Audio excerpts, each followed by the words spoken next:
अलैहिस्सलाम जिस हुसैन को वयशुम्मुहा वयज़ुम्मुहा, आका करीम अलैहिस्सलाम इमाम हुसैन और इमाम हसन को चूमते भी थे और सूंघते भी थे। तो किसी ने अर्ज की, या रसूलल्लाह हमने बच्चों को चूमते तो देखा है, क्या वजह है कि आप इमाम हसन और हुसैन को सूंघते भी हैं?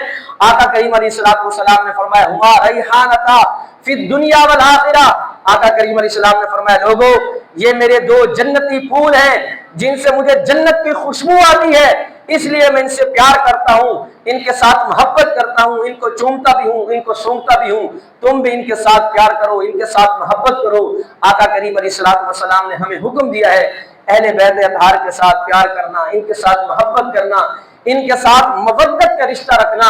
कि उन्हें कुरान ने कहा, कुल ला असअलुकुम अलैहि अजरन इल्लल मवद्दत फिल कुर्बा। ए हबीब अपनी उम्मत से कह दीजिए मैं रिसालत का कोई अजर नहीं मांगता। जितनी तकलीफें देखी आका करीम अलैहिस्सलाम ने इस दीन की खातिर, लेकिन फरमाया कोई अजर नहीं मांगता।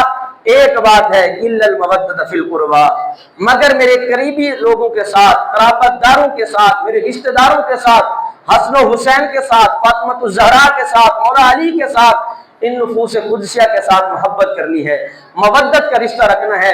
और फरमाया इस हाल के अंदर तुमने मुझसे मुलाकात करनी है कल बरोज़ माशर हौज़ कौसर पे, कि तुमने किताबुल्लाह के साथ भी जुड़े रहना है और मेरी अहले बैत अतहार के साथ जुड़ा रहना है।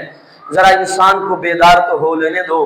किसी ने कहा था ना, जरा इंसान को बेदार तो हो लेने दो, हर कौम पुकारेगी हमारे हैं हुसैन, हुसैन हमारे हैं और हम हुसैनी हैं।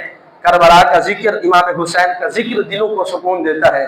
इस माह मुक़द्दस के अंदर कसरत के साथ इन नफूस कुदसिया का जिक्र करें, इनके नाम के लिए इसाले सवाब करें, इनका जिक्र करें, इनके अंदर शान के अंदर मनाक़िब पढ़ें। इंशाअल्लाह ये दुनिया आखिरत के अंदर सुकून का जरिया होगा।